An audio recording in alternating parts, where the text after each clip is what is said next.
کہا کہ ظاہر میں بھی ان کا ادب کرو، ظاہر میں بھی ان کا احترام کرو، اور باطن میں بھی، اندر بھی، دل سے بھی ان کا ادب و احترام کرو۔ ماں ڈر رہی ہے، ماں ڈر رہی ہے، بیٹے کے سامنے حساب دے رہی ہے۔ قیامت کی نشانی ہے کہ بچے جو ہے ایسا حساب لیں گے جیسے نوکروں سے حساب لیا جاتا ہے۔ ہاں، مذاق اڑائیں گے ماں کا، مذاق اڑائیں گے، بیویوں کو عزت دینا، ماؤں کو ذلیل کرنا، بیویوں کو عزت دینا، اپنے باپ کو ذلیل کرنا، باپ کی بیماری کا مذاق اڑانا، ماؤں کی بیماریوں کا مذاق اڑانا۔ بہت سارے لوگ ایسے ہوں گے جو ظاہر میں تو ادب کریں گے لیکن باطن بیوی کو ڈرا نہیں سکتے، لیکن دل میں ماں باپ کے مرنے کی تمنا کریں گے، بیوی کو نہیں کہہ سکتے۔ اور بیویاں تیار بیٹھی ہیں ان کو گھروں سے ڈھکیلنے کے لیے، تمہاری ماں اور باپ کو گھر سے ڈھکیلنے تمہاری بیویاں تیار بیٹھی ہیں، اور تم اسے تو نہیں کہنا چاہتے، اسے تو کہنے کی ہمت نہیں رکھتے، لیکن دل میں ماں باپ کے مرنے کی تمنا کرو گے۔ اللہ نے اسی لیے کہا دل سے ان کا ادب و احترام کرو، کہ ماں باپ کے مرنے کی تمنا کرنا کتنا بڑا ظلم ہے، اتنا بڑا ظلم ہے کہ ہم نہیں جانتے۔ کہا اپنے ماں باپ کا ادب کرو، احترام کرو۔ تمہیں کیا معلوم کتنی مشقتیں انہوں نے اٹھائی ہیں، کیا کیا تکلیفوں سے تمہیں گزارا کیا ہے، پالا ہے، تمہیں پالا ہے، اور تمہاری ماں نے پیدا کرتے وقت میں کیا کیا دکھ اٹھائے ہیں، تمہیں کیا خبر۔ تم ان کی ایک چیخ کا بدلہ ادا نہیں کر سکو گے۔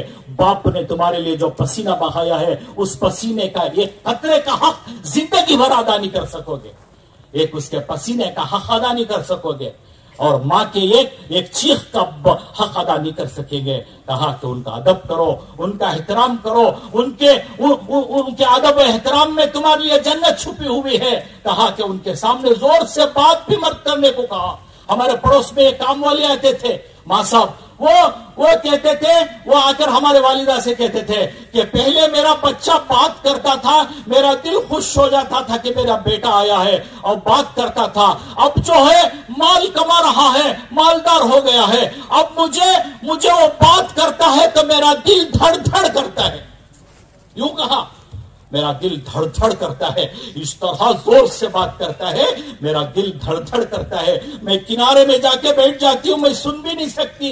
اسی لیے اللہ نے کہا زور سے بات مت کرو، تمہارے بڑھاپے پر اثر پڑے گا، تمہارے ماں باپ کے بڑھاپے پر تمہاری آواز کا بھی اثر پڑے گا۔ تم زور سے جوانی کے نشے میں بات کرو گے، تمہارا بوڑھا ڈر جائے گا، تمہاری ماں بوڑھی ڈر جائے گی۔ اللہ نے اسی لیے کہا زور سے بات مت کرو۔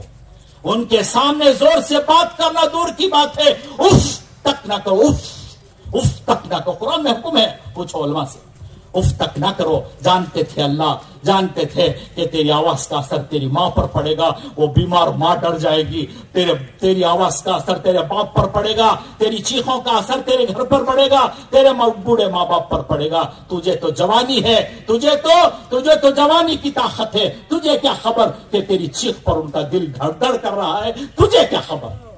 اسی لیے کہا جوانی میں، اسی لیے اللہ نے حکم دیا زور سے بات مت کرو، ان کے سامنے نرمی سے، عاجزی سے، تواضع سے ایسی بات کرو جیسے لوگ دیکھے تو کیا سمجھ میں آئے، جیسے کوئی بھکاری بھیک مانگ رہا ہے، جیسے کوئی بھکاری بھیک مانگ رہا ہے، ایسے بات کرو۔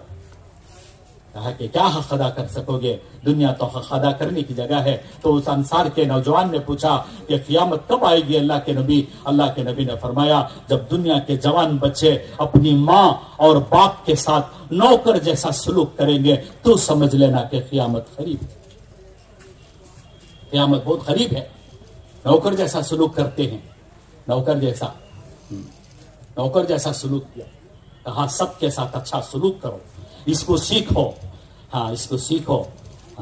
ہماری نثار حضرت تھے، انہوں بولتے تھے گھر کو آیا تو بہت سارے تو دیکھے نہیں گا ہمارے بزرگ، نثار حضرت تھے، انہوں بولتے تھے جس آدمی کے گھر جانے پر بیوی اور بچے خوش ہو جاتے ہوں اس آدمی کے نیک ہونے کی علامت کر دو۔ وہ آدمی کیا ہے؟ بہت نیک ہے۔ کیوں؟ کیونکہ بیوی بھی خوش ہو گئی، بچے بھی خوش ہو گئے۔ انہوں بولتے تھے کہ جس آدمی کے گھر جانے پر بیوی اور بچے ڈر جاتے ہوں اس آدمی کے کمینے ہونے کی علامت ہے۔